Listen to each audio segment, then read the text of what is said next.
Bismillahirrahmanirrahim. Assalamualaikum warahmatullahi wabarakatuh. Alhamdulillahilladzi an'ama alaina bi ni'matil imani wal islam. Asyhadu an la ilaha illallah wahdahu la syarikalah wa asyhadu anna sayyidana Muhammadan abduhu wa rasuluhu la nabiyya ba'dah. Qala rabbi syrah li sadri wa yassir li amri wahlul 'uqdatam min lisani yafqahu qawli. Subhanaka la ilma lana illa ma 'allamtana innaka antal alimul hakim. Shadaqallahul adim, amma ba'd. Hadirin jamaah yang dirahmati Allah Subhanahu wa taala, di pagi yang cerah ini kita sama-sama panjatkan puji serta syukur kehadirat Allah Subhanahu wa taala yang alhamdulillah pada kesempatan yang mulia ini kita sama-sama mudah-mudahan kita semua ada dalam lindungan Allah Subhanahu wa taala. Amin. Amin ya Allah ya rabbal alamin.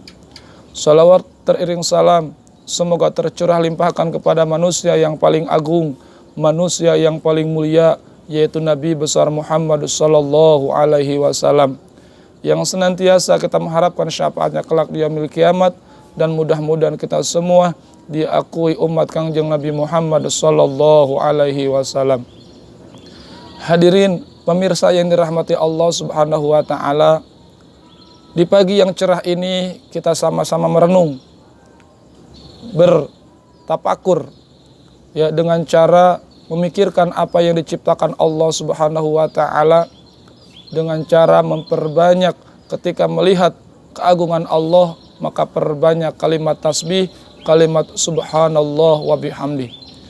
Al-Fakir mengutip sebuah hadis qudsi yang terkandung di dalam kitab Mukhtarul Hadis yang bunyinya qala Allah Ta'ala malam yarda biqada'in wa qadari falyaltamis rabban ghairi, yang artinya Allah Subhanahu wa taala berfirman, barang siapa yang ridho terhadap qada dan qadarku, barang siapa yang tidak ridho terhadap qada dan qadarku, maka carilah Tuhan selain aku. Hadirin pemirsa yang dirahmati Allah Subhanahu wa taala, tentu ketika berbicara qada dan qadar itu terdapat di dalam rukun iman. Kita wajib beriman kepada qada dan qadar. Terus apa yang dimaksud dengan qada? Qada itu merupakan ketentuan Allah yang Allah tetapkan sejak zaman ajali. Adapun qadar yang sering kita sebut takdir, itu merupakan perwujudan daripada ketentuan Allah Subhanahu wa taala. Takdir ini terbagi menjadi dua. Yang pertama takdir mubrom, dan yang kedua takdir mu'alaq. Takdir mubrom itu takdir yang tidak bisa diganggu gugat. Contohnya, Allah sudah menentukan kematian, kapan ajal kita akan dijemput oleh Allah. Allah sudah menetapkan api itu bersifat panas. Itu merupakan takdir Allah yang tidak bisa diganggu gugat. Namun yang kedua, takdir mu'alaq.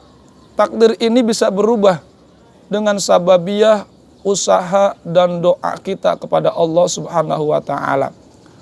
Contoh misalnya, ketika seorang bayi baru lahir ke alam dunia ini, dia tidak bawa apa-apa. Dengan lambat laun kita berusaha, ikhtiar, berdoa kepada Allah, sehingga ditakdirkan oleh Allah menjadi orang kaya. Yang kedua, kepandaian. Begitu juga. Ketika kita lahir ke alam dunia ini, tidak tahu apa-apa.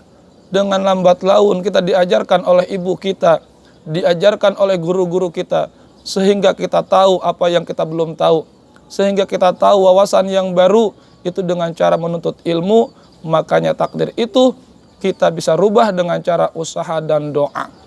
Firman Allah menyebutkan, innallaha la yughayyiru ma biqaumin hatta yughayyiru ma bi anfusihim, yang artinya sesungguhnya Allah itu tidak akan merubah nasib suatu kaum sehingga kaum tersebut ingin merubahnya.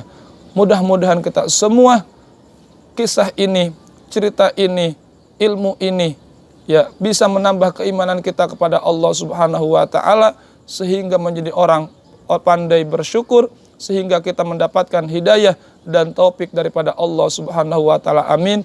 Amin ya Allah ya rabbal alamin. Mungkin ini yang dapat Al-Fakir sampaikan, kurang lebihnya mohon maaf. Akhirul kalam. Assalamualaikum warahmatullahi wabarakatuh.